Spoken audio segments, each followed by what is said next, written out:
Welcome to the InfoWars Nightly News. I'm your host, Rob Dew, and today's date is Wednesday, October 3rd, 2012, and here's a little look at what's coming up in tonight's edition. Tonight on the InfoWars Nightly News, Rob Dew speaks with three-time Emmy Award-winning journalist Amber Lyon about the censorship of her documentary filmmaking. Plus, why are there only two candidates in the presidential debates? All that and more on the InfoWars Nightly News.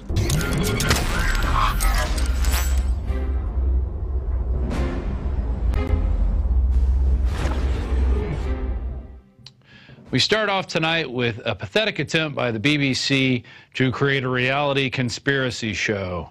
And basically what they're trying to do is appeal to the young children and tell them that, hey, here's some older people that think, you know, there's conspiracy theories and that the government wants to kill people. And we're going to prove that they're wrong by building straw man arguments and not letting the people who have information talk, or at least editing that information out. And this is all based on a Paul Joseph Watson interview he did with one John Scobie of We Are Change Birmingham. And the title of the article is 7/7 Bombings, Conspiracy Road Trip Debunked. John was one of the members of the crew. You can see him there on the left. And they go out with comedian Andrew Maxwell, and they take the kids on a 5-day trip driving around looking at different locations and basically trying to prove to them that, yes, it is possible that, you know, some Al-Qaeda-backed men went in and bombed some subway trains and a bus, and they weren't running drills on that same day. That's all crazy coincidence. And so we're going to go to a clip now. These are basically excerpts out of the interview that Paul did with John Scobie from We Are Change Birmingham. Let's go to that clip right now. I would say that it wasn't an investigation into the truth. It was an attack, a reality show to attack people who have views which don't agree with the government. They've changed their tactics, kind of, because the old BBC conspiracy shows from 5-6 years ago were about the BBC going out and trying to attack the conspiracy theories. Now they're doing it through so-called conspiracy theorists because nobody trusts the BBC to do it directly. So in getting people to recant their ideas, the viewer, you know, sees it and thinks, oh, they really believed in this, now they don't. That must mean it's not true. And that's the process that we saw with the programme.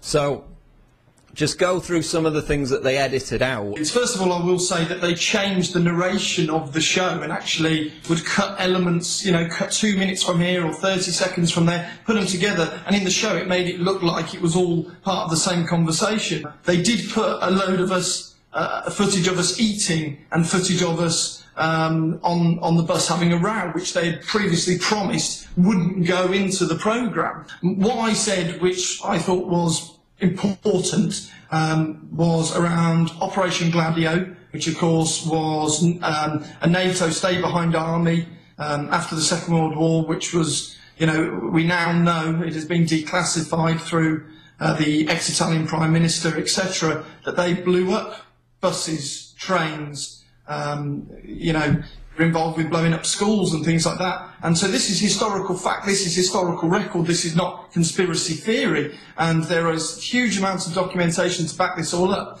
And I said to the researchers, the cameramen, the director, this is really important. The only reason I'm going on the show is because I know you're going to edit it and it's not going to be great, but I just want one or two of these little bits of substance to please get in there so that the British people can have a choice in terms of the information that they see on this subject. And I thought the amount of times that I talked about Gladio, Al-Qaeda being funded by the CIA, being given $6 billion in 1989 through to 1992, the fact that Al-Qaeda was shipped in or flown in to fight proxy wars in Bosnia in the early 90s. I thought that some of this has got to get in there. And as I was watching it last night, I realised none of this is getting in there, John. I also spoke about Operation Northwards, which I thought was important.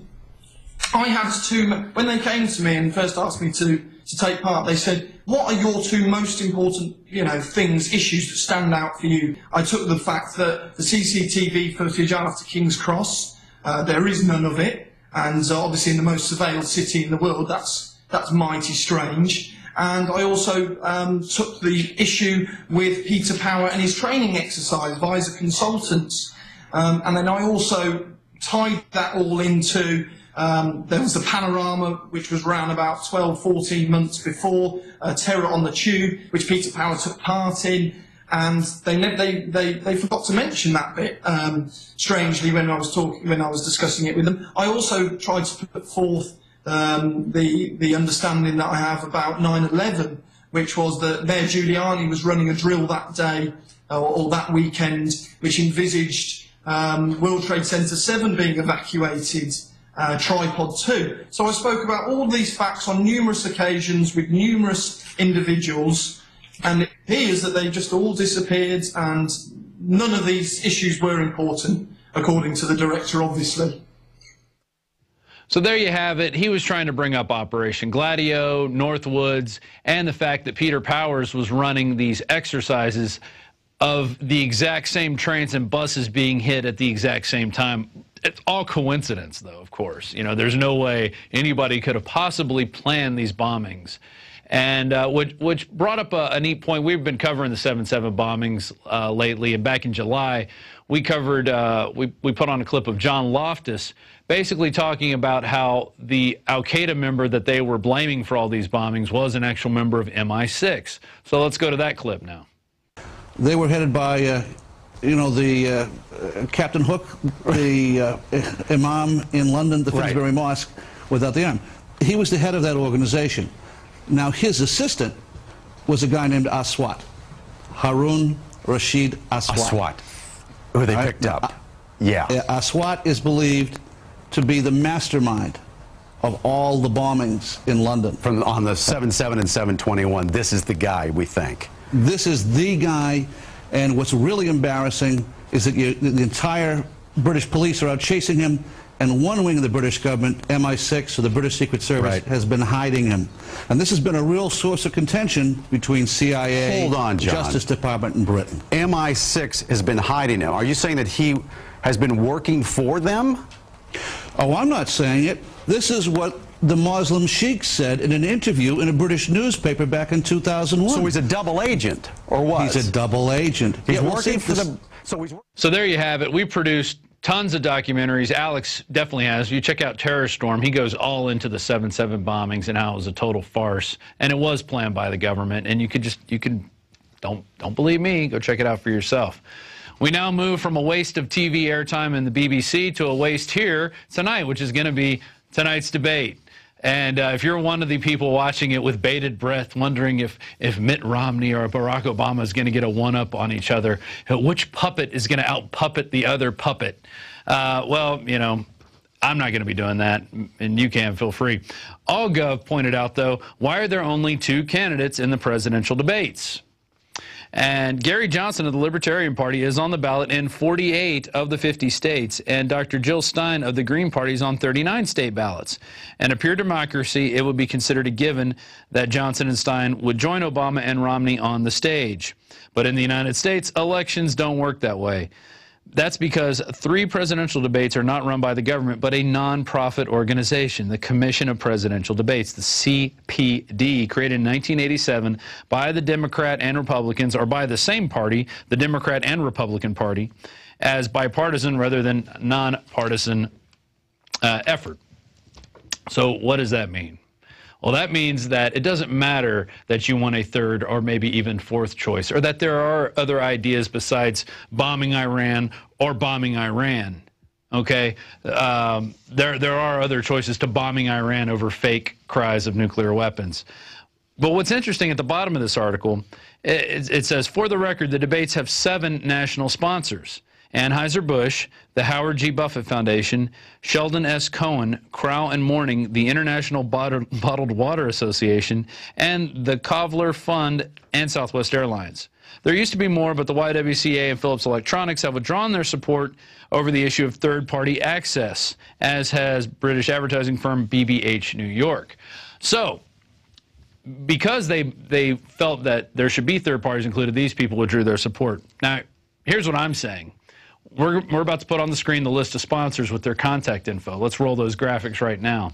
And basically, if you want to see other sponsors get in there, let's go hit these people up, and let's ask them, say, hey, we're not going to shop at your places. We're not going to we're not going to support you as an organization until you withdraw your support to this international corporation of the CBD, this Commission on Presidential Debates. Withdraw your support there so we can have a debate with all parties who are basically eligible. Everyone here would be eligible to win depending on what states they're in and what electoral votes they could get. All 4 of these candidates. So why not have a debate with all 4? What do they have to hide? I mean, these guys have way more money than Jill Stein and Gary Johnson. Obama and Romney are going to outspend everyone. And so what's the harm in letting other people in and let's having a fair debate? But anyway, you can waste your time and watch the debates tonight. I will not be doing that. We move now to the more nanny state news. Lake County considers trash cams at school cafeteria.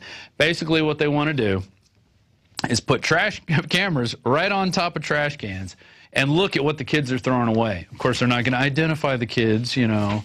But you know how these things are. First, they want to put it in the trash can. Then they want to put it in the bathroom. Then they want to put it in the locker room. Then they want to put it in the lockers. Then you're going to open your medicine cabinet, and it's going to say, what's wrong? Oh, you remember that from THX 1188? Every time you open the medicine cabinet, it said, what's wrong? And there's somebody in there watching him. So that's where it starts. It starts with the trash cans, looking, you know, what vegetables the kids are throwing away, and it leads on to other things. Let's roll the clip. The Lake County School Board is talking about attaching cameras to cafeteria trash cans to study what's being tossed. They have to take it, and then it ends up in the trash can, and that's a waste of taxpayer money, and it's also not giving the students the nutrition that they need. School officials say the cameras would give them an idea of which fruits and vegetables are being eaten and which ones are being tossed. There's your nanny state for you, trying to protect you from cradle to grave and making sure you eat your veggies. And one of the clips we didn't put in there was of a mom who said, you know, I don't think it's the school's responsibility to make sure the kids eat their vegetables. I think that starts at home. And you know what? She's exactly right, because that doesn't cost hundreds of thousands of dollars and man hours to place cameras on top of trash cans to make sure kids eat their veggies. You know what they're going to do then? They're going to put them in their backpacks, okay? Kids aren't stupid. If they don't want to eat their veggies, they're not going to eat their veggies, and you can't make them do it. Moving on to some marijuana news, some medical marijuana news. L.A. repeals its ban on pot stores. So basically, the 11-2 vote rescinded the measure approved in July and leaves the city with no law regulating about 100 medical marijuana dispensaries. I actually think that's good. I don't think there should be a law regulating medical marijuana dispensaries. I think it should be sold on the corners, just as they sell beer and tobacco. I mean, if they could sell that and people can take it and drink it and get drunk and crash their cars, why can't they also pick up a dime bag or whatever of their pot? It also leaves Los Angeles once again without any law regulating the estimated 1,000 pot shops, which some describe as magnets for crime, and others call a source for relief of those who are desperately ill. The council's 11-2 vote came after an impassioned plea from Councilman Bill Rosenthal, a medical marijuana patient who is fighting a rare form of cancer. Looking gaunt and speaking in a faint voice, Rosenthal asked his colleagues how sick patients like him would be able to acquire the drug if the ban remained in place. Where does anybody go, even a councilman go, to get his medical marijuana, he said. And, you know, this is sad because basically L.A. is going against the wishes of the public. The public has already said they want this. They think, hey, let's at least regulate it as a drug, as a pharmaceutical type product. Let's put, you know, doctors in place. Let's put a layer of health care in there. So, yes, people can still get it if they want to, but it's not a free-for-all, which, hey, that's the first step. Right now we got this measure to make it completely legal is in Colorado, Washington, and I believe even Arkansas is looking at it. And I say, why not?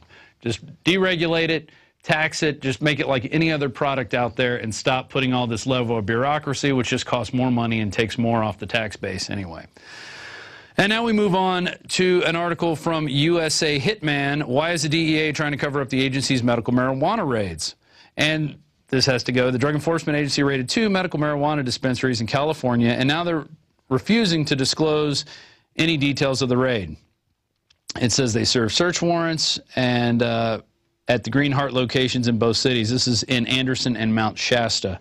However, the documents relating to the warrants and the warrants themselves are sealed in federal court, so she couldn't provide a court case number. Owner Gina Monday was notified by her alarm company morning, and they said someone had broke in, and it was actually DEA officials kicking in the door, not public servants. Once again, DEA officials. There we go. We have that construct going on. But we have a little bit of good news. On the other side of the country, New Hampshire jury nullifies major felony marijuana case.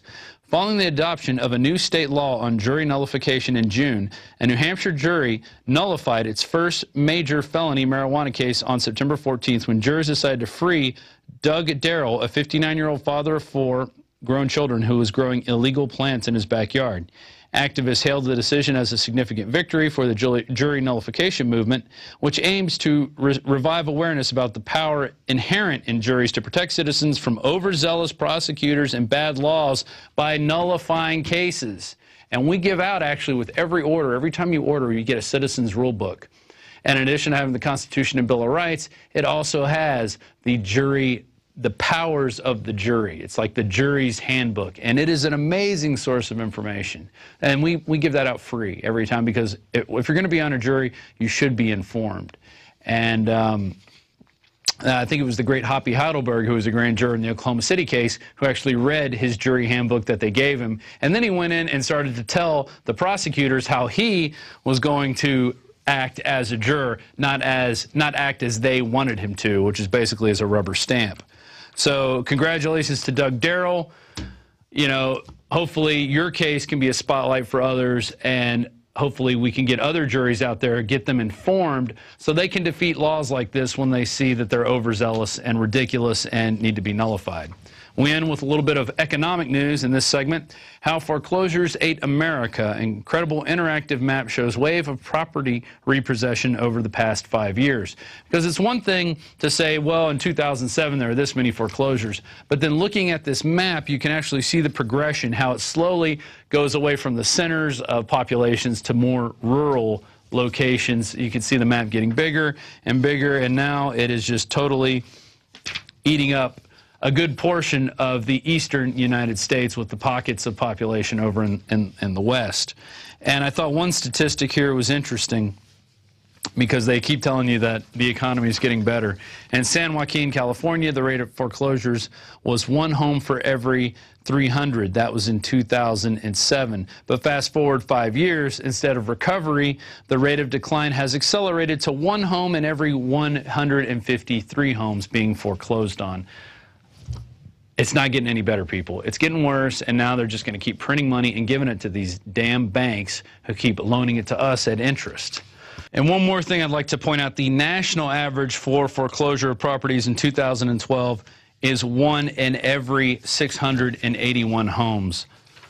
So there you go. That's your economy getting better. Let's move on to the daily quote, which has to do with the early story from AllGov. Some people say we need a third party. I wish we had a second one. And that's from Jim Hightower, who's kind of a Democratic guy. He used to be agricultural commissioner, I think, of Texas. Pretty interesting fellow, though. I actually like a lot of the things he talks about. He's very civil rights oriented. So he's a good guy. And actually, I think I'm going to try to get him on because I'd like to pick his brain on a few things, especially what we could do here in Texas to hopefully turn this flagging the stagnant economy around. One of the things I think we should be doing is growing hemp. And anyway, with that, we're going to go to break, and we'll be back with Amber Lyon. And then we also have an interview with Steve Shank. He popped in the studio just a little bit ago, and I was talking to him. So we're going to have that interview as well. If you want to become a member, go to prisonplanet.tv, log on, and join up. It's very easy to do. It costs about $5.95 a month, but you get a 15-day free trial. We have every nightly news show we've ever produced since September of 2011, and plus the special reports, the Alex rants, just about, all of his movies, his books. I mean, a litany of stuff. There's so much stuff in there, I get lost in it sometimes. I was just digging around the special reports section, and I found a bunch of old interviews, and I forgot we'd put them up there. I mean, you had to dig down pretty deep, but We have interviews with Russell Means, with Reverend Clinton Childress, the father of weather weapons, I forget his name right offhand, Bill Livingston or Bob Livingston. And I mean, it's just an amazing treasure trove of information that you could go out there and other people, you know, you could take excerpts of these interviews and cut them up and stick them on YouTube and spread the word. You know, let's get more people informed so we don't have a nation of sheep. Let's get a nation of smart people that know that they're getting screwed by the government so we can do something about it. And with that, we'll be right back.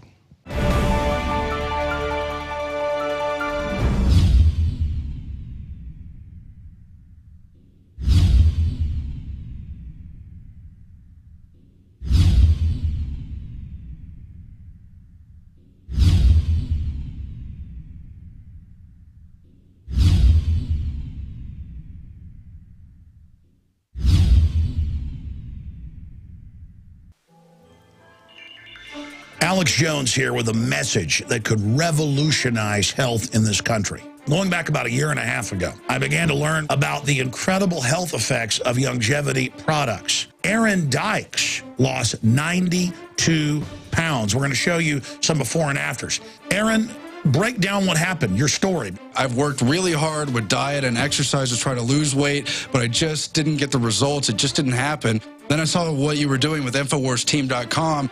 I wasn't even trying to lose weight, but I got it because I wanted to feel better energy. I wanted that nutrition. Didn't even understand how that could kickstart my own weight loss goals, but the products did that for me. I found myself suddenly losing weight, more energetic, wanting to exercise, wanting to eat the right foods. And they don't even advertise it as weight loss. I want to challenge our radio listeners to go to InfoWarsTeam.com.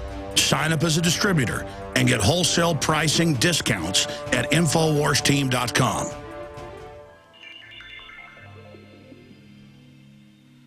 My friends, Alex Jones here with a very important announcement. We are launching a new salvo in the InfoWar because there is a war on for your mind.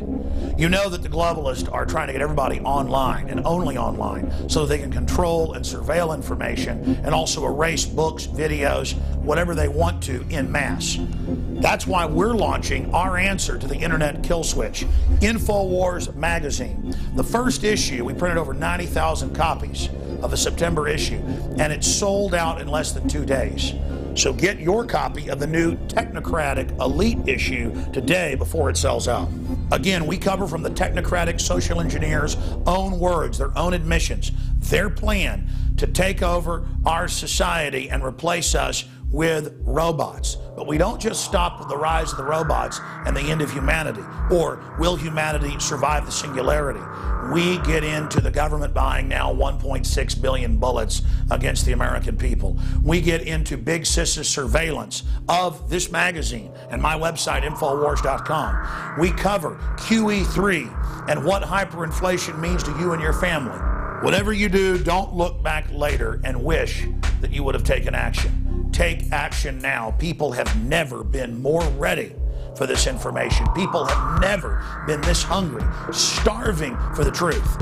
And it is contained in the new issue of InfoWars magazine. This is a time capsule.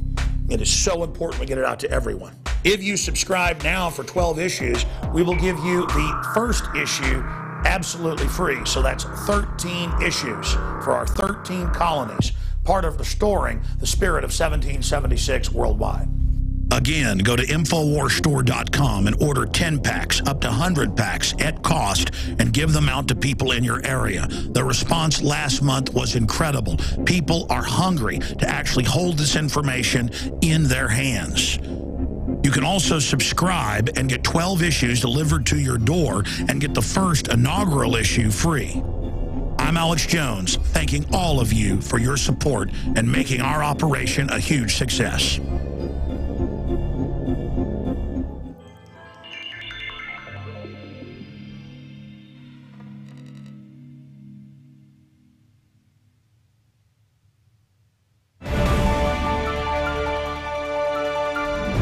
Welcome back to InfoWars Nightly News. I'm your host, Rob Dew, and we are now joined by three-time Emmy Award-winning journalist Amber Lyon, who was effectively ostracized from CNN for basically telling the truth, because that's not something you can do on mainstream media anymore.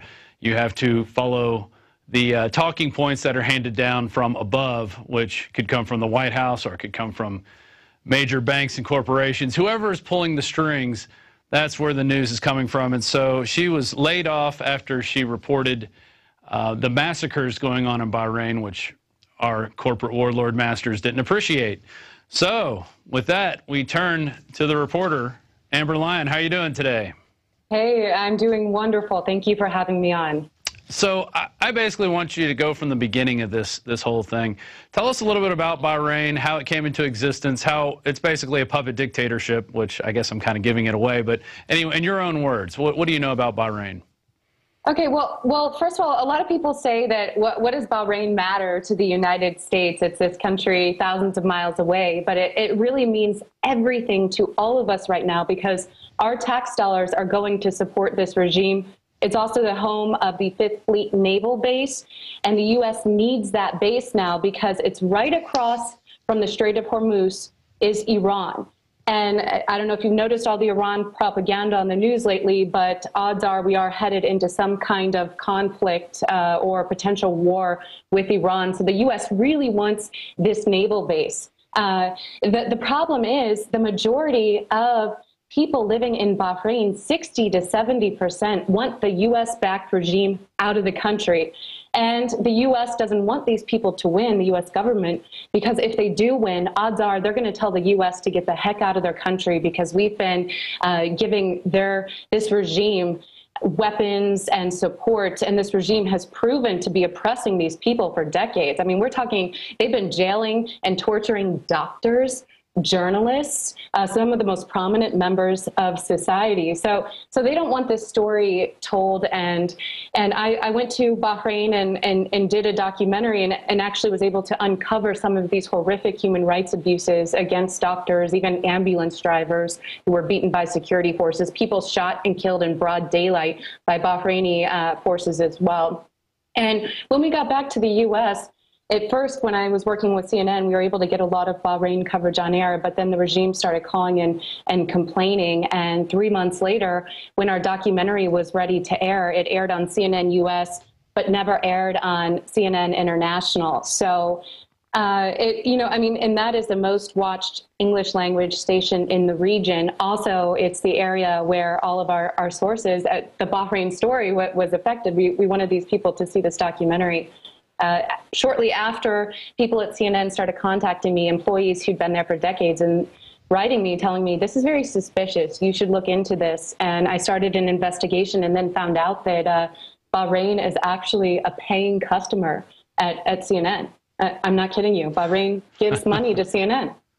Well, there you go, because they want CNN to send reporters over to whitewash the situation, to promote, that Bahrain's a good peg in the cog of our war machine. And this was all during the time of the Arab Spring uprisings. Is that correct? That's correct. Yeah. So you guys were reporting on the same stuff. And what's funny is CNN was going around to these other countries and saying, look how great these protests are. These people want democracy. This is great that now Twitter and these social networks are spreading democracy around. But when you guys are doing the same exact thing in a U.S.-backed puppet dictatorship, well, then it's all hands off. Yeah, and I was treated like a pain in the rear, almost like would you just kind of go away, instead of actually rewarding good quality journalism from my crew and my producers and uncovering these human rights abuses. It was very frustrating for me at the time because I heard the people of Bahrain literally shouting in the dark for help. And that's one of the most pure revolutions in the area because it's 60 to 70% of the population that wants this regime out. Meanwhile, you'd see CNN rewarding the reporters who are in Syria and Libya and these other countries. And really, had it not been for myself and a couple other journalists who I respect, the Bahrain story almost would have never made it on CNN. Because like I said, Bahrain is a paying customer at CNN. Bahrain literally pays CNN to create what I consider to be infomercials for dictators. And that's sponsored content that is disguised as news. Is there a 1-800 number at the bottom where you can give to Bahrain? I mean, that's just, it's ludicrous that how much money did they give to CNN? Do you know? Well, that's a good question, because after I left, I wrote CNN, and I said I felt I deserved, you know, as a journalist who'd given 2 years of my life and passion to the network, I deserved to know. I felt defrauded when I found out Bahrain was paying CNN, and I was never given a response. No one ever wrote me back with any type of figures. But this is content that they're airing on CNN International during the daily, you know, news cycle. And you're watching this content, and you're seeing a reporter in one of the shows live from the Bahrain racetrack talking about how progressive the country is and how the crown prince is a reformer. And nowhere to be found is a disclosure telling you that Bahrain is actually paying for this content. Put things into perspective. Imagine if CNN was taking paid content from Assad or Ahmadinejad in Iran. I mean, people would be outraged. This is journalistically against all journalistic ethics, and I feel like CNN is defrauding viewers. And they're not only doing it with Bahrain, they're doing it with Kazakhstan, Georgia, Lebanon, and other countries. And it's a real shame, because it really worries me about the survival of journalism when you have the most trusted name in news airing stuff that is paid for by regimes that they're supposed to be a watchdog on. And another question I have is, what about the people? Were the oppressed people of Bahrain ever given the opportunity to go on CNN International and buy favorable content? Were they? Exactly. Yeah. If you're going to let the dictator buy, why not at least let the people pony up the same amount so we can have a bidding war going for our propaganda that goes on? It's so disgustingly funny in terms of how this whole process is, and the veneer that they put on. You know, and CNN's not the only company doing this. I know, you know, Fox is engaged in it. MSNBC's engaged in it. You know, you got the hard right, the hard left, and you got kind of CNN as sort of in the middle.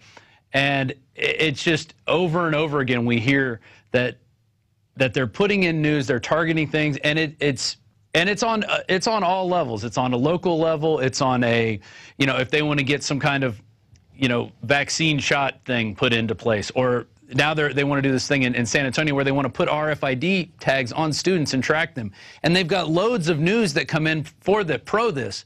But then you talk to parents and students and other teachers, and they don't want it. And they go to school boards to speak, and there's silence. They're not given any time to talk. And it's whatever the mega corporate talking point is gets jammed down our throats on a consistent basis, and it really makes me sick. And I had a question in that, but I forgot it. But let's go back to Bahrain. How did they keep you guys from actually reporting the news? Didn't they steal some of your equipment, destroy your tapes? What did they do? Yeah, and you know, we had snuck into some villages. We kind of showed up at a time where Saudi troops, once again, this is all connected to Saudi Arabia as well. And Saudi troops were in Bahrain, and they'd taken over, and I don't know how we did it. It was a miracle, but we were able to avoid our government minders and actually sneak into some of these villages to film these human rights abuses. And as we were leaving one of the villages, a helicopter spotted us, and then we were soon surrounded by helicopters and masked men, about 20 masked men with machine guns, and they forced us onto the ground and pointed the guns at our heads, and then went through our van and found all of our video, grabbed cameras my producer was holding, and erased his video too.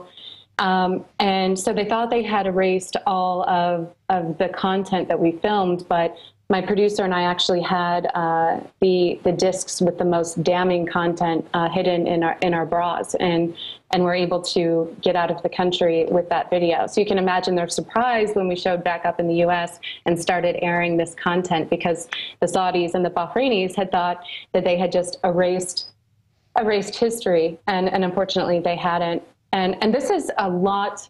The implications of the Bahrain censorship go much more deep than just CNN censoring something. This is all part of a plot right now to feed the nation propaganda about Iran and potentially get us into another war with Iran. And the U.S. government, as I was saying earlier, doesn't want the Bahrain Revolution to succeed, so they don't want reporting on the human rights abuses there, because if that revolution succeeds, we're going to kick those protesters in Bahrain are going to kick the U.S. out of their country. You know, I mean, they're very upset with the U.S. We've been selling this oppressive regime weapons more than $1 billion worth of weapons that they've been using to harm these protesters. How does the police state compare, say, even to the, compared to Saudi Arabia or the United States? How much surveillance was going on in Bahrain that you saw, just in general terms, like when you were out filming in the markets or at the malls? Did you feel there was a camera everywhere? Did you feel that the police were always watching, or even citizens were spying on you at any point? Yeah, well, you saw the police presence was incredible. There were military tanks, military checkpoints almost in front of every neighborhood in town. At night, you would see these tanks drive by, and you just see about 10 masked men in camouflage outfits riding on top of these tanks. And those are love soldiers, right? Those are love soldiers? Yeah. Love soldiers, yeah, of course. And it's just a way to systematically terrify the people and try to squash dissent. And these people have been very resilient, and they've been able to really come out against all the odds and continue with their revolution. And all you have to do right now is head to YouTube and Google, Bahrain revolution or Bahrain protesters take the streets, and you'll see hundreds of thousands of people at these marches in the street. It's unbelievable. You just see that the line just goes down the highway of people, and we're talking, Bahrain's about the size population-wise of San Francisco. And when you see this video, it really just hits you as to how pure this revolution is and how the majority of the people there want this regime out. Whether that will happen or not, who knows? But the U.S. for sure has been making it difficult for these people to succeed. Of course, because we need that port there. We need to be able to encircle Iran, which, we've got Iraq, we've got Afghanistan, we're looking at the Kazakhstan and dealing with them. And basically, this is an encirclement maneuver, a long-range, long-term encirclement maneuver of Iran to eventually squash them out of existence. Let's go to, after this airs, you got calls from other producers at CNN that were telling you to stop doing this. You got calls from, what was the outcome or what was the final effect of putting this documentary out? About me coming forward about the censorship, or actually putting the documentary out onto CNN? Well, putting it out, and then, go into the censorship, how afterwards they ended up laying you guys off, or a bunch of your division. How did that go? Yeah, so what happened was the documentary did air one night on CNN US, but it did not air on CNN International, which is the most watched English news station in the area. I mean, this was the area that needed to see the documentary the most. Shortly after that happened, my crew was dumbfounded. Even bosses directly above me had no idea why. They couldn't explain why it didn't air on CNN International. So I went and met with the president, Tony Maddox, on 2 different occasions to ask for some answers. I thought my crew deserved it, deserved to know the truth, and I was never given any type of an explanation. CNN now says it was an editorial decision, but I'm not buying that, because many within CNN contacted me after that, employees who'd been there for decades, and told me to research this and that something suspicious was going on. And that's when I found out that Bahrain was a paying customer. I came forward with this information I'd say about a month ago. And when I first did, I just tweeted about it and let people know what was going on, because we've seen more and more of our human rights activists and sources that we had used in our stories go missing in Bahrain or end up jailed. And after I tweeted about the censorship, the executives, a representative for the executives, called my acting agent and told him that I needed to be quiet. If I continued to speak up, I would lose my health insurance and my severance.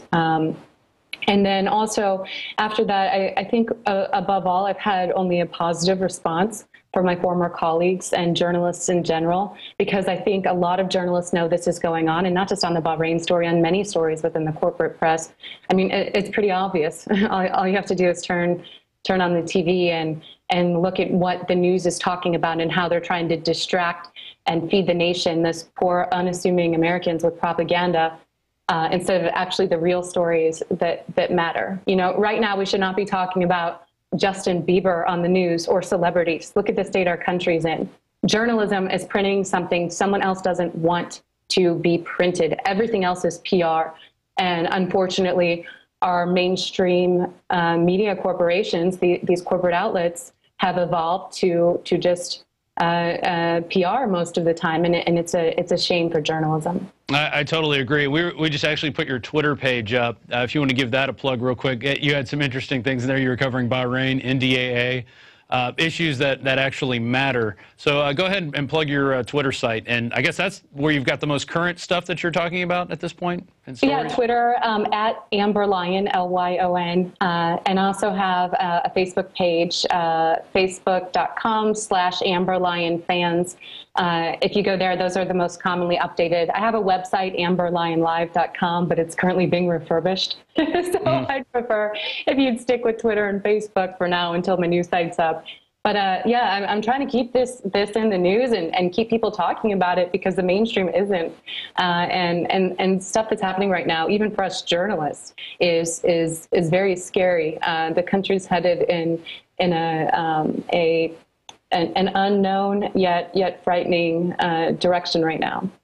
How do you feel about Chris Hedges' lawsuit coming out against the NDAA and other journalists that are speaking out? Is it giving you more confidence to say more, or do you feel it's going to increase, I guess, more people coming out, more whistleblowing? Of course. I think Chris Hedges is a hero, because at a time when no one was really talking about the NDAA, he put his neck on the line and went out to fight against it, and he continues to right now. And he's doing that not only on behalf of journalists, but on behalf of the American people. The NDAA is terrifying. And there are very few times where, as journalists, we can come forward and actually take a stance. And we have taken a stance, a group of us, on NDAA, and says this needs to be repealed. It is so dangerous, especially to journalism. It will instill so much fear in our sources that it's going to make fewer and fewer sources able to come forward and talk to journalists and leak information that can be vital to the public good and discussion. And and that threatens investigative journalism. Not only that, let's get to the terrorist clause, where the U.S. government now can essentially call anyone a terrorist and hold them indefinitely without trial. Yeah. You remember Nelson Mandela was once called a terrorist, Martin Luther King. So we're going to crush dissent with the NDAA, and most of the public in America doesn't even know this exists, and that's what scares me the most. Well, it just came out a couple days ago that the Army considers people who go on social networks to be terrorists. I mean, they just broaden the definition to say, hey, you breathe air, you drink water, you must be a terrorist. I don't know what else to say. It's totally amazing that they can force feed their agenda on us on all these major platforms. And, you have an informed populace at some level. Some people are informed, and they're out there getting alternative sources. But, most of the public, they're jellyfish. And they're going to be watching this debate tonight thinking these are actually two people that are really speaking their mind and not reading from note cards and teleprompters. And I bet they already had the questions thrown at them beforehand. And it's a shame. And you know what? I blame journalism. I blame the failure of the mainstream media, because the poor American public is not being informed. They're not being given the information that they need. And what makes me the most concerned about that is I'm seeing an escalation in propaganda toward a war with Iran. And I feel we're being led down the path like puppets, helpless puppets, into another war. Instead of Iraq this time, it's Iran. And the American people deserve better. I grew up in the Midwest. My grandmother watches these mainstream outlets, and it kills me that she's being fed lies. Yeah, and it's not going to take 10 to 15 years for 2,000 casualties U.S. casualties to appear in a war with Iran. That's going to be a weekly body count, because Iran does have capabilities. They're not just going to lay down and roll over. These people are ready to fight, and I'm not looking forward to any more wars. I wish we could just get out of the business of war and get into the business of more space travel and building things and hover cars and stuff that we should have had years ago. Instead, we spend our technology time and our brain power on killing people and controlling information and controlling things. What has happened, Amber Lyon, since you've come out with this message? Have you been persecuted even more? Have you found more leads? What's been going on? I've been overwhelmed with emails from people supporting my decision, and I really appreciate it. Another reason I came forward was because people have known this is happening for so long, and I felt like they needed to be validated in their beliefs instead of always being called conspiracy theorists. So a lot of people thanked me for that. Journalistically, I've had an overwhelmingly positive response from former CNN colleagues as well as journalists in general. I'm hoping that this will encourage more journalists to come forward. Complacent journalists killing journalism, and in the end, they're going to be looked at as just as guilty as the corporations they work for, and on the wrong side of history, especially these journalists like Erin Burnett that are constantly feeding the public with Iran war propaganda on a nightly basis. I don't know how she sleeps at night. I really don't. Yeah, and I think what we're going to see now with you coming out and Chris Hedges and Glenn Greenwald writing about this stuff, that we're going to see a domino effect of more journalists coming out, more sources coming forward, because now people are seeing, hey, you're not being set up, you're not being killed, you're not being targeted. You know, people may be mad, but what consequences have happened other than, you don't have a job working for Bahrain's media mouthpiece anymore, and who wants that job anyway? That's soulless. And so people, I think it's going to create a domino effect where more people come out and just start telling the truth and just realize that the truth is the most powerful weapon that we have at this point. It's more powerful than bombs and guns. It is. That's why they're afraid of it. Exactly. And the fact that CNN called my agent and tried to get me to shut up and threatened to take my health insurance and my severance, it just solidifies the fact that something's going on here and being covered up. And come on, it's like, what's a paycheck if in the end you're really harming the American public and potentially costing lives?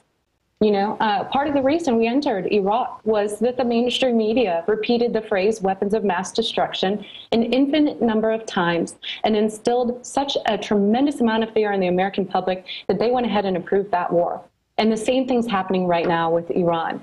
And like I said, these journalists that are doing it and know this is happening are just as guilty as the corporations that they work for, and they're on the wrong side of history. I agree. I totally agree with that statement. They are going to feel their time will come where they're going to be judged, and it'll be either in this life or the next life, or when the mainstream media, which is falling, when they continue to fall, you're going to see those people getting the axe first, because anytime you serve this evil system, you may think you're protected, but what's going to happen is you're on the chopping block. You're the next one in line, and that's all I could say to those people who are following the system right now, that they are going to fall, because they're at the end of the day, there's no room left to run when the dominoes start falling down, and we're going to win. That's what I think.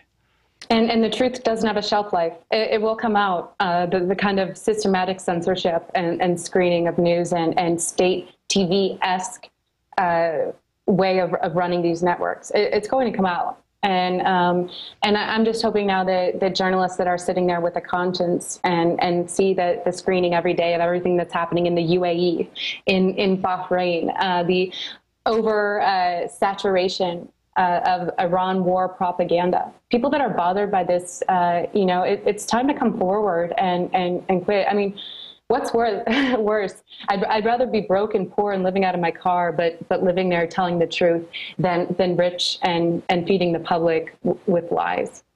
Totally agree. And I just want to point out, since I went back and looked in our archives, I found an article from 2008. Pentagon expands propaganda reach with foreign news websites. Apparently, they were going around setting up, they were expanding, quote, information operations on the internet with purposely set up foreign news websites that are designed to look like independent media sources, but in reality are nothing more than direct military propaganda.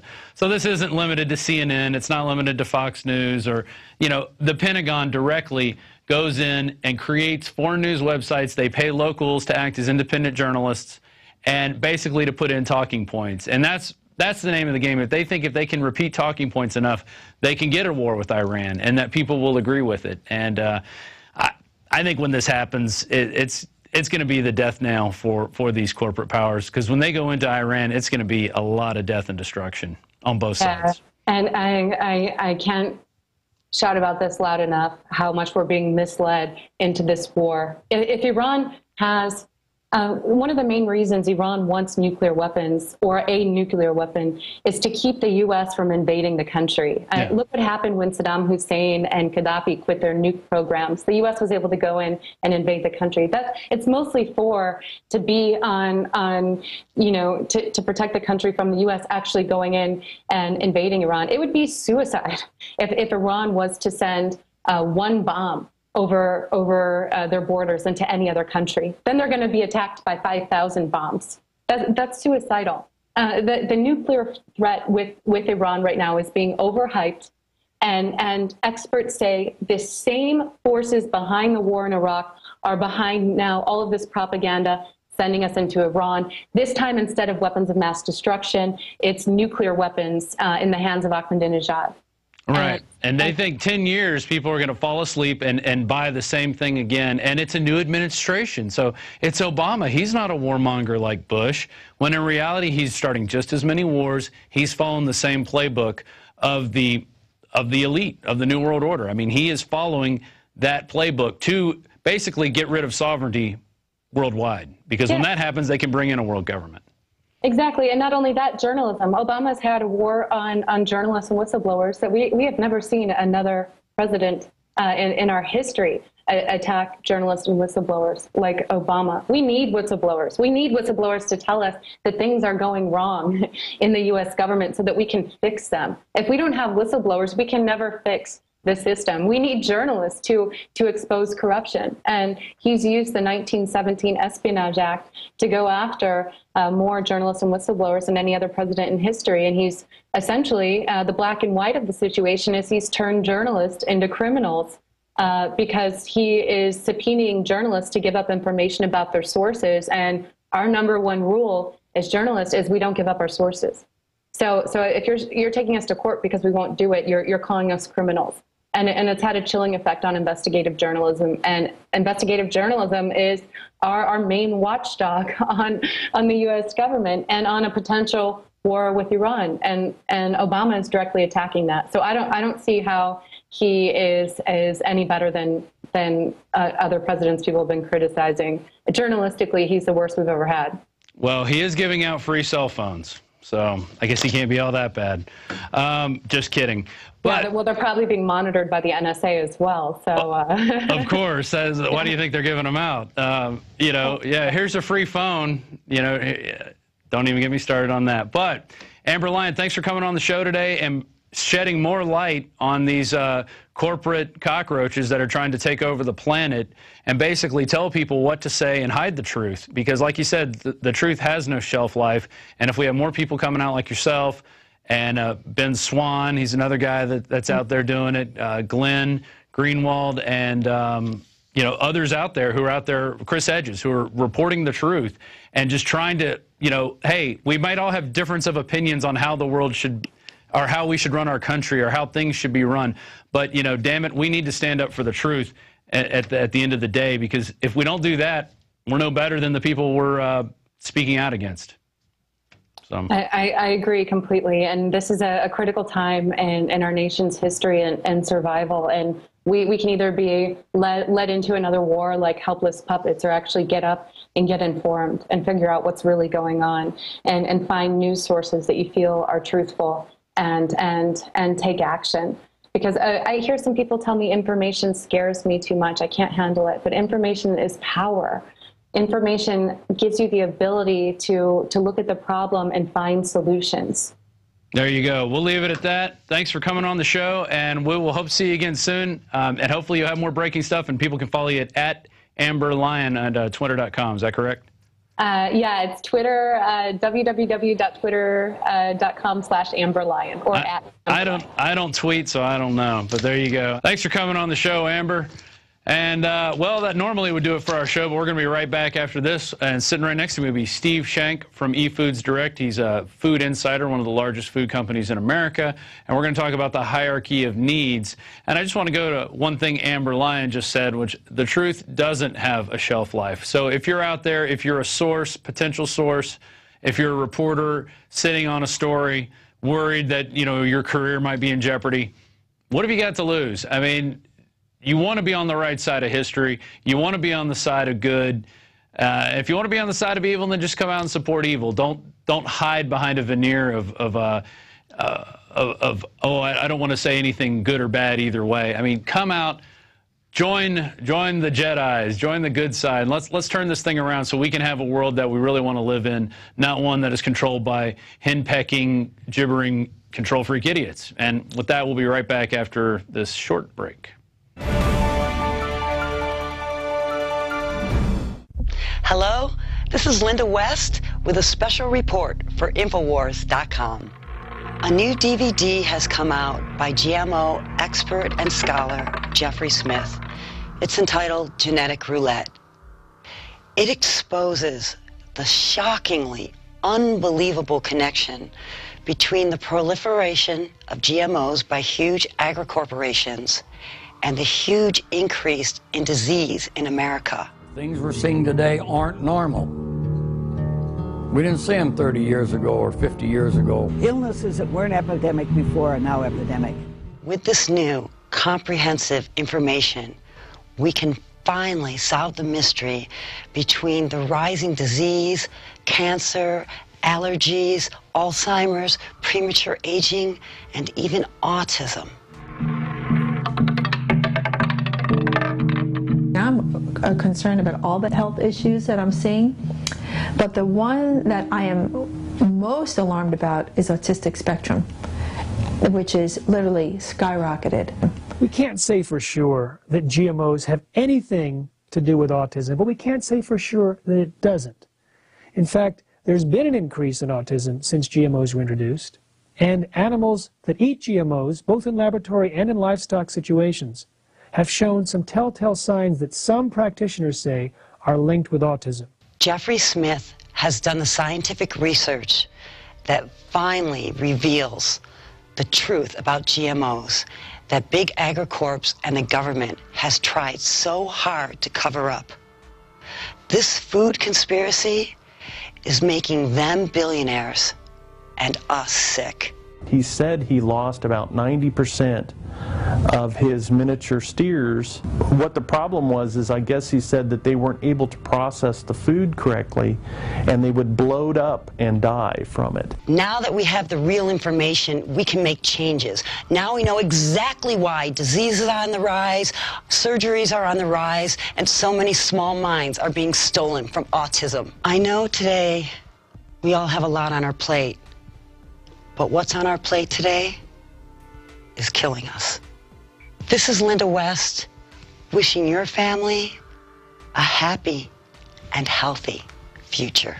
Sick of the globalist eugenicist control freaks adding poison to your water and laughing as you get sick and die? Start purifying your water with ProPure. My friends, I've done a lot of research, and the best gravity filter out there, bar none, is ProPure, and it's available discounted at InfoWars.com. Its filters are silver impregnated to prevent bacterial growth. There's no priming required. It's NSF 42 certified. Optional fluoride filters can reduce fluoride up to 95%. Easy to set up and use. Doesn't require electricity. Purify water from lakes, streams, ponds, and wells. This filter system leaves in beneficial minerals, which is key. Save money by not buying bottled water and avoid BPA that leaches from the plastic. ProPure is the best gravity-fed filter out there. It's what my family uses. InfoWars.com already has the lowest price on ProPure. But if you add the promo code WATER at checkout, you get an additional 10% off at InfoWars.com. You can also call to order 888-253-3139.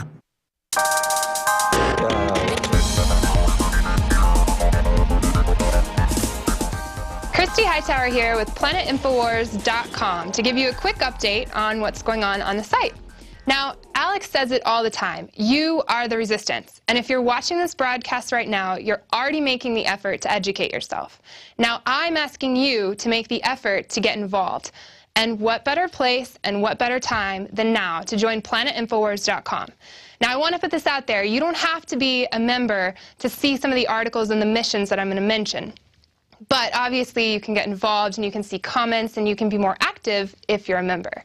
So planetinfowars.com. But on that note, I wanted to move into this article written by Planet Infowars user Exilus. And it really struck a chord with me because, here, let me read that first line to you. It says, "You've severed ties with friends whose time is no longer worth your own because they have made it clear they are too attached with the false reality they've grown up with and fed on a daily basis." Now, you can go finish this. It's titled Woes of the Awakened, and it's in the offbeat category. So offbeat category, Woes of the Awakened, check it out. I really appreciate your heartfelt post, Exilus. I appreciate it. All right, so moving on, there's actually another article I came across, and it was posted by Now. The user is Now, and it says, "Critics say you libertarians are soulless materialists."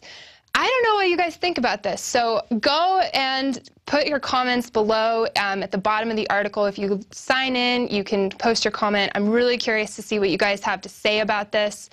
And then lastly, there's this awesome mission, and it's by the Resistance Group, one of many awesome active groups.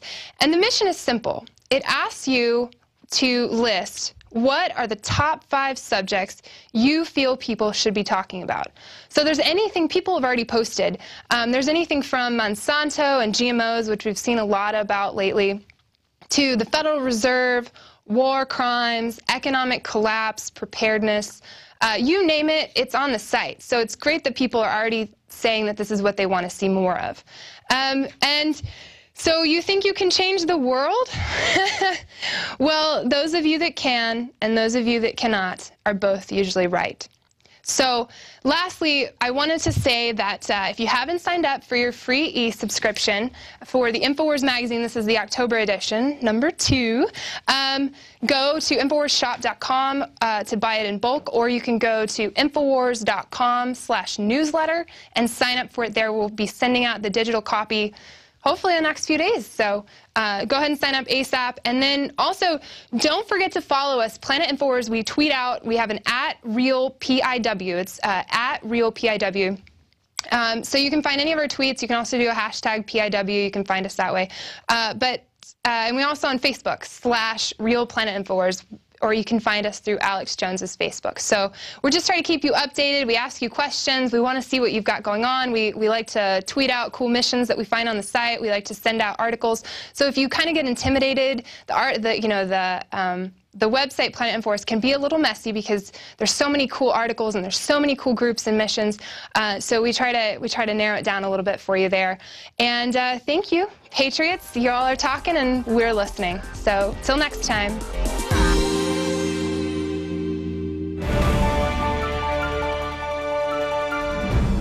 Welcome back to this third and final installment of today's show of InfoWars Nightly News. Today's date is October 3rd, 2012. I'm your host, Rob Dew, and as I promised at the end of the last segment, sitting next to me is one of the leading food industry experts, Steve Shank, and he has come to talk about a whole host of issues, and so we're just going to get right to it. Steve, how's it going today? Hey, it's good to be here. Excellent, excellent. So we were talking earlier just about a myriad of food problems that are going on. You came in here and did 2 interviews with Alex, and you guys, I guess, scratched the surface on it, but, you know, there's so many issues involved with food because it's everywhere in our lives. It's part of everything. And we were talking about the price of bacon and what's going on with that. You don't have to talk about the price of bacon anymore. Yeah. Because there ain't going to be none. I like bacon, too. Yeah, well, so do I.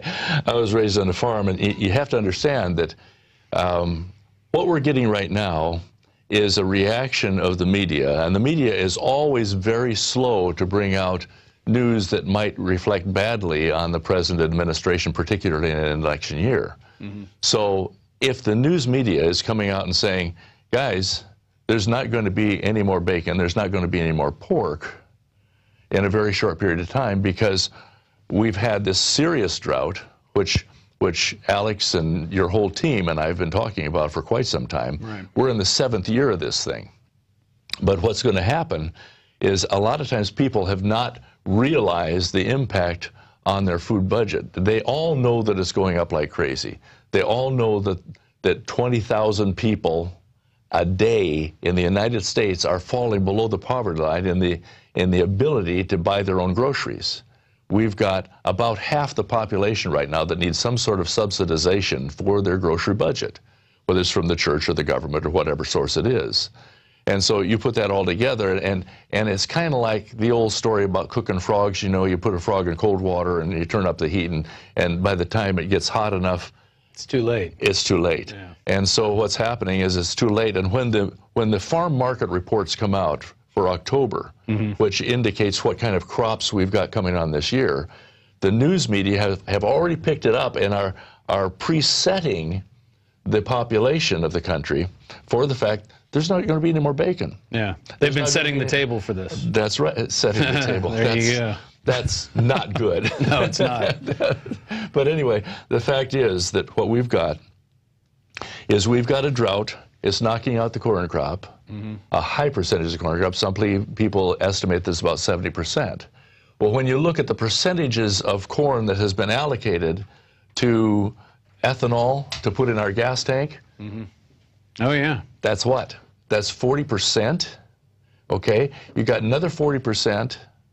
That's what? Left for animal feed, and 20% for people. Yeah. Well, what folks don't realize is that that portion that goes for animal feed is what provides their poultry and all their livestock, because that's animal feed that is being restructured away from our food supply. So the pork is just the beginning. You've got to understand, when you get into third world countries, what they grow is not beef. They aren't growing large quantities of dairy cattle and this type of thing. When you've got the little farm that's just barely surviving, that's just barely making it, they raise hogs and chickens. You can fatten out a hog in one season and get it ready for market. It's going to take a couple seasons to get a head of beef up to speed. So the pork is indicative of the protein source of a country going down and down and disappearing. And when the news media comes out, and they're already at the point where they're saying there isn't going to be any, or people will definitely not be able to afford it, what happens to those families that are falling below the poverty line every day in this country when we've got 50 million people on food stamps, and that doesn't count all of the people that are getting subsidization of their food budget out of other places? Right.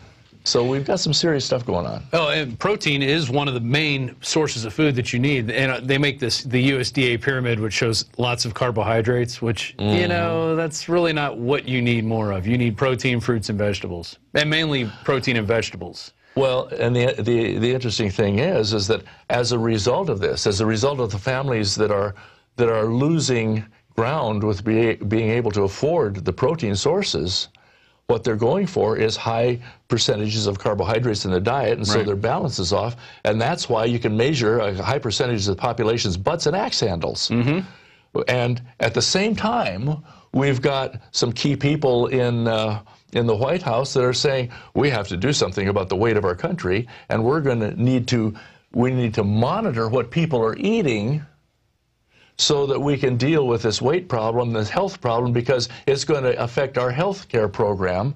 And we've got 17 pages in the health care program that addresses what people can and cannot eat. And all of this is counterproductive. Oh, yeah. You bring the people to an economic level where they can't afford the food, and so they go to carbohydrates, their butts get wide, and then you complain about the fact that they're having health problems with all the diabetes and all these types of things, and it's going to affect the health care program. And so we don't want to charge you for everybody's health care that's fat. And so where does it all end? Right.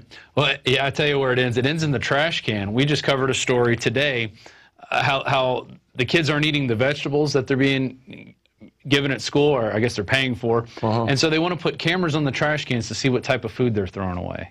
I mean, it's just, the nanny state has just gotten out of control. And you know, there's one mother there that they interview, and she says, well, you know, it's not the school's job to make these kids eat. It's the parents' job to feed these kids properly. So when they get to school, they're eating the things. I mean, let's not even get into the school problem as it is now, but just the whole notion that it's the government's job. They think they have to control everything all along the way. And like you said, they're going to get into this food issue when there's no food around. What are they going to do?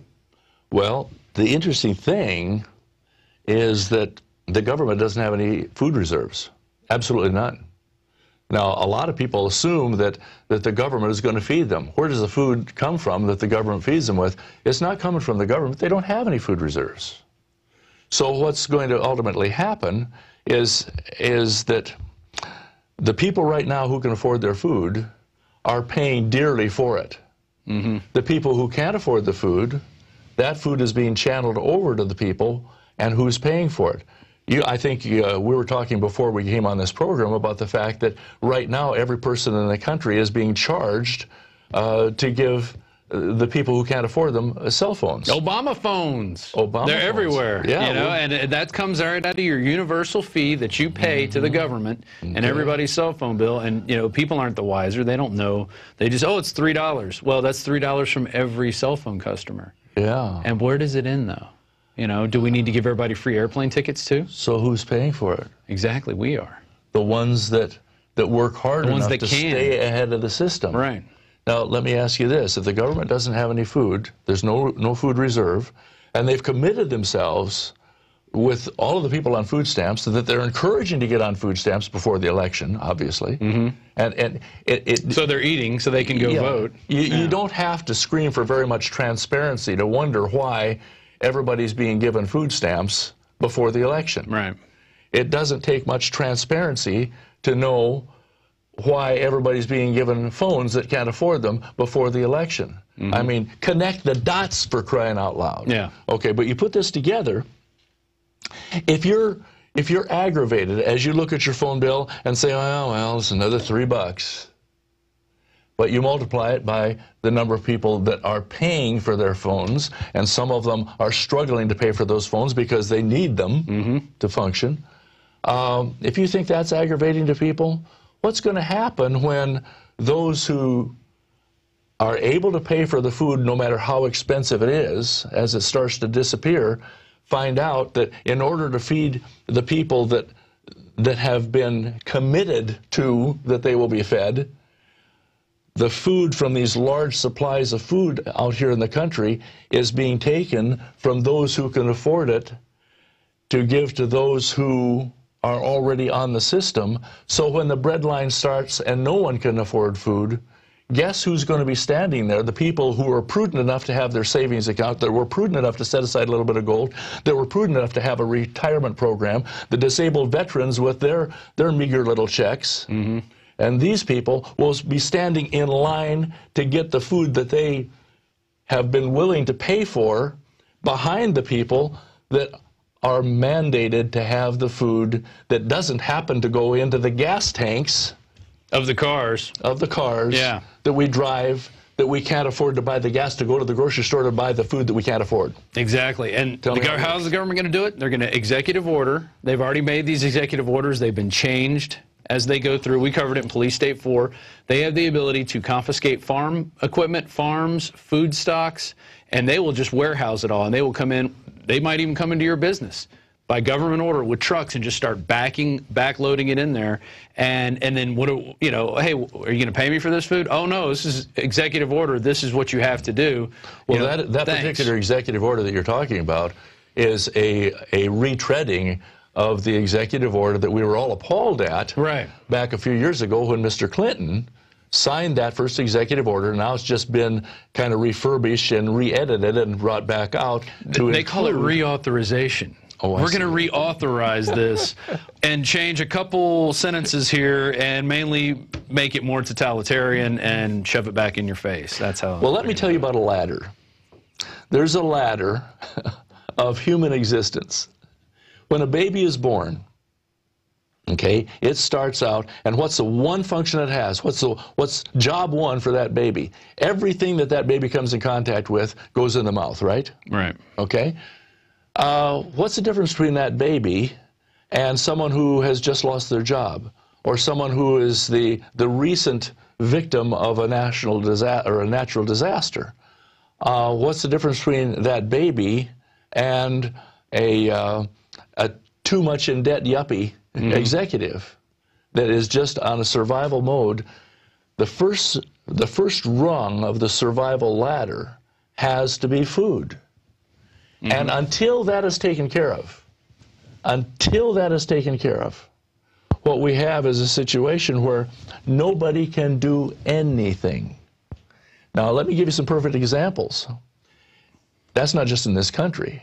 If you look at slavery, if you look at the feudal system, if you look at sharecroppers, and if you look at a totalitarian government that controls its people, what do they all control it with? Yeah. They control those people with food. If you can keep everyone at just the survival mode so that every waking hour... On the brink of starvation. Every waking hour is totally committed to just providing the food for that day. We've seen this happen in many of the Iron Curtain countries and all of the stuff. You see the poverty that's the result of taking from the rich and giving to the poor, and all this equalization so that everybody is equalized at a survival level so that they can't go to the next step. What's the baby do? It's on that bottom rung, hanging on for dear life, eating. Until that's taken care of, if that baby is standing in the crib crying for food, they aren't going to get to the point where they think. They aren't going to get to the point where they have emotions, where they start to have feelings and start to learn. They're going to stay right there until they get that solved. And that's where the government wants you. That's where they like you. They don't want you questioning the system. Rob, I'm not even going to say that.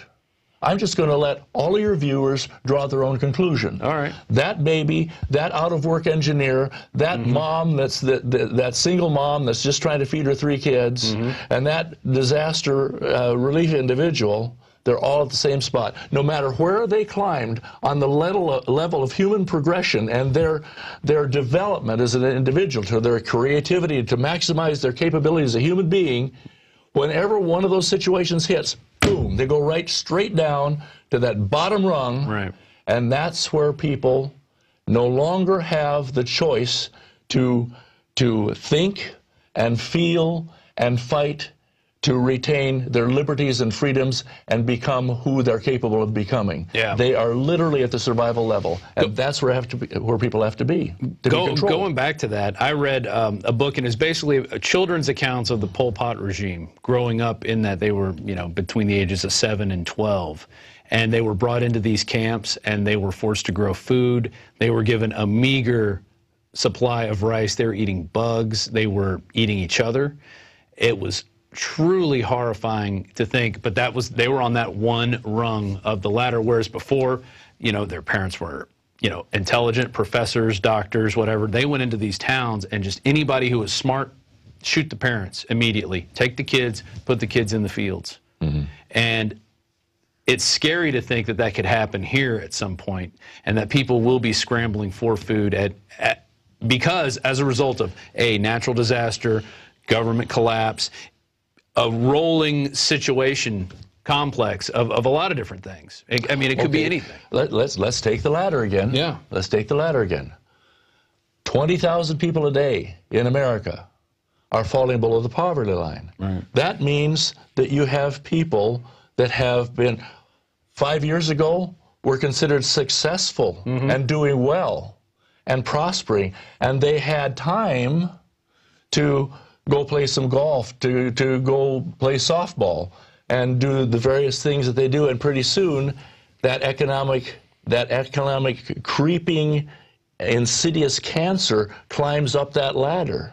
And as each person is caught up with, in other words, as the economy failing catches up, we've got 20,000 people a day that are going from wherever they were on their ladder of progression, falling all the way down and grabbing hold of that bottom rung and hanging on, and they're at the point where the only thing that they can think of, the only thing that they can do, they aren't going to think about, how is my freedom being challenged?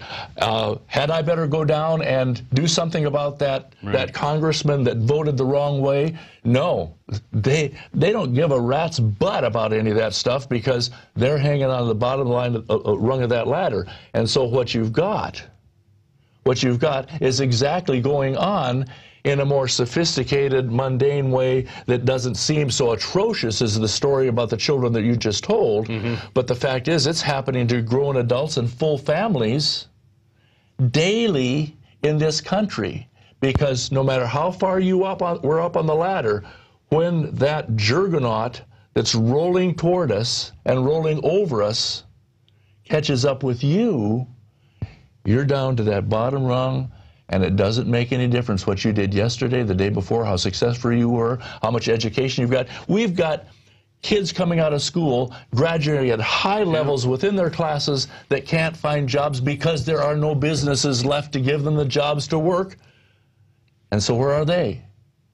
They are no better off. They're in debt. Than the guy that's standing on the street corner, propped against his crutch, with a cardboard sign painted in his wife's lipstick that says, "A little bit of change will help." How much difference is there between that man and the baby in the crib and the mother that's feeding her children and those of us that are falling below that line? So here's the deal. If pork is disappearing, that's only the tip of the iceberg. When we get done dealing with what's going on in this 7th year of the worldwide famine in this country, where we have a food situation we've never experienced or imagined before, the only chance that people have is to put in a supply of food while they can still afford it, because the food that you're buying right now, the only reason you can still afford it is because it was purchased by the processors from last year's crop that they could still afford to buy the raw materials. Right. When those processors hit the October of this year and November of this year new pricing on the current raw materials, it's going to be a whole different ballgame. And you think that 20,000 families a day or individuals a day falling below the poverty line is serious? You ain't seen nothing yet. Yeah. It's going to be about as insane as the idea that $3 off of your phone bill is going to provide somebody a phone, and who's paying for the services month to month. I don't know about that. We better check that out. If that aggravates you, $3 worth of aggravation, think about when all of these people that can't afford to buy food, that have been committed to that they'll be provided food, when your food is taken out of those huge warehouses and redistributed, and you're standing in the bread line behind the people who already know the system.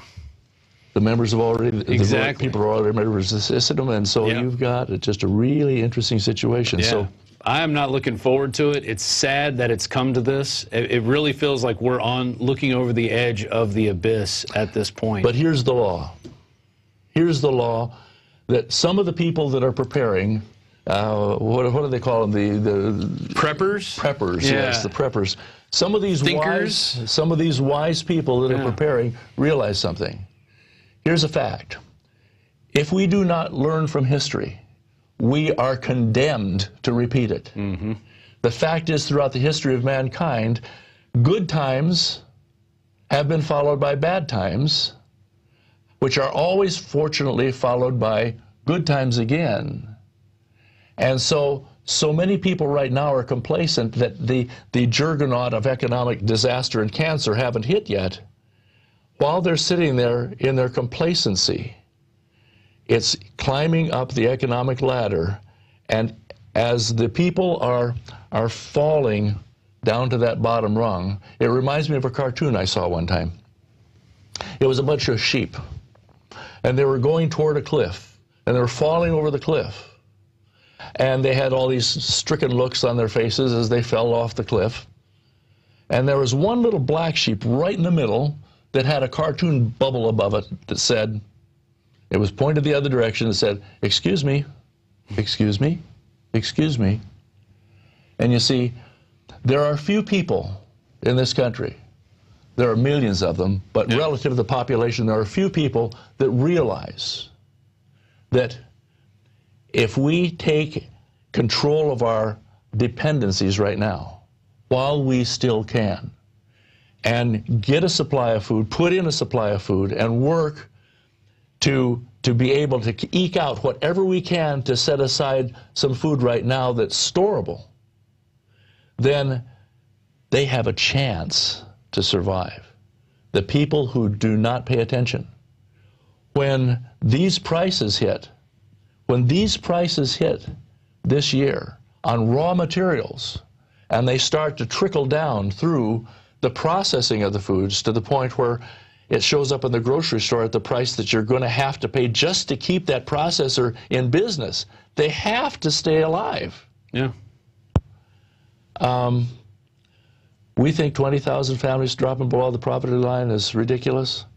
You ain't seen nothing yet. And can you imagine 20,000 families? I think if there's 4 people in that family, that's, you know, 80,000 people a day. It's scary because that's the size of a small to medium-sized city. There you go. Every day in America. Yeah. And there's nobody out, you know, Obama is providing them food stamps to keep them happy until this election. Then what happens at the end of the year and he decides to either jerk the food stamps away or the prices climb so high where the food stamps don't buy anything. There you go. You got 2 scenarios. Well, you know, something that a lot of times people don't realize is you can stand there all day long. Back when we had phone booths, you can stand in a phone booth all day long with 24 cents. And the point that I'm making is you can stand in a bread line. If you have to pay for food, you can stand in that line to get the food.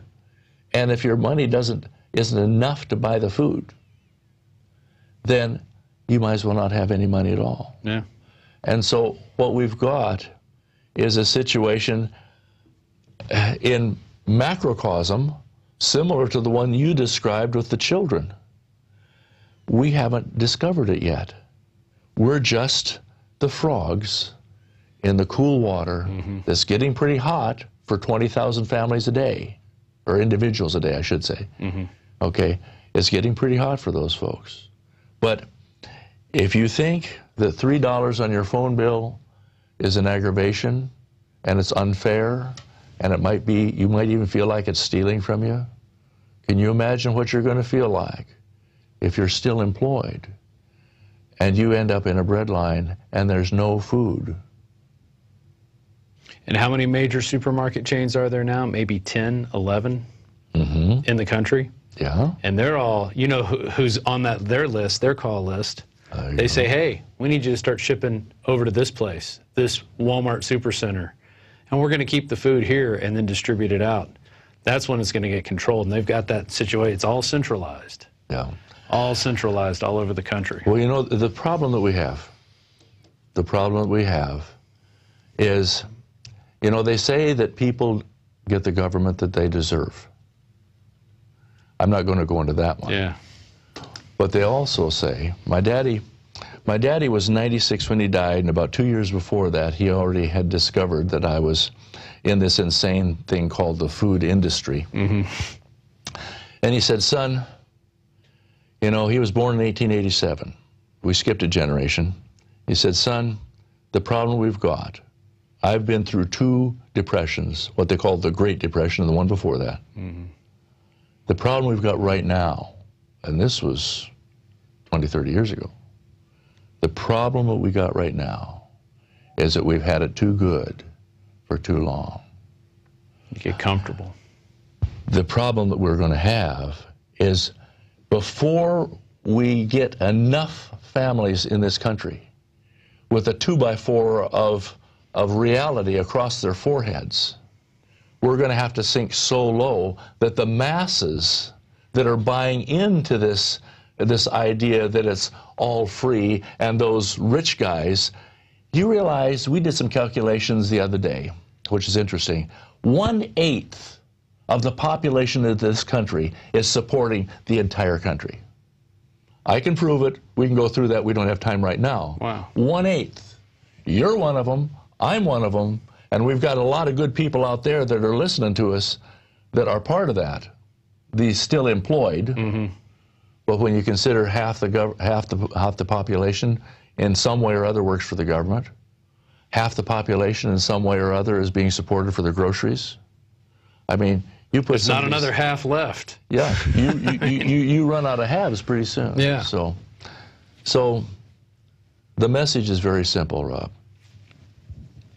People have to realize they have to look in the mirror when they get up in the morning. I know that there are a lot of people that won't. They're just great. They say, boy, all I want is my telephone. I'm going to vote for that man. All I want is to make sure that I can get my food stamps, and I'll vote for that man.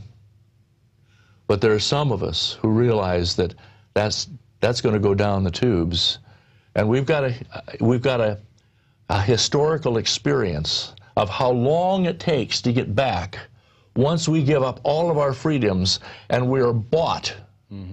And that was the Israelites in their slavery to Egypt. Took them 400 years to get out of it. And everybody talks about Joseph, the great storer. Very simply, after he stored for 7 years, they got to the first year, and all the Egyptians came around. They said, "Hey, we ain't got no food." And they said, "Got any money?" They gave them all their money. Second year, "Hey, we ain't got no food. You got any cattle?" That means all their livestock, not just cattle. Gave them all their cattle. Third year came around. They said, "Hey, we ain't got no food. The only thing we got left is our land and ourselves." Thank you. And in the 47th verse, it says, "I have bought you this day and your land for the Pharaoh." Now you tell me how far we are from that statement being made here in the United States. I have bought you this day. And from the time that they were bought, it took them 400 years to get enough people who could get enough food in their belly so they could start to think and start to feel and start to say, "Wait a minute, this stinks," and actually rebel and get away from the system. 400 years. And they didn't have the control mechanism back then that systems have nowadays. No, they didn't have unmanned drones flying over, ready to kill people. They didn't have our telephones tracking us. Well, there you go. They didn't have the TV pushing messages constantly, or the food stamps, or anything else. So, wow. So I guess your best advice then is to get food, get it now before it goes up, essentially. Doesn't take brain surgery, Rob. Doesn't take brain surgery.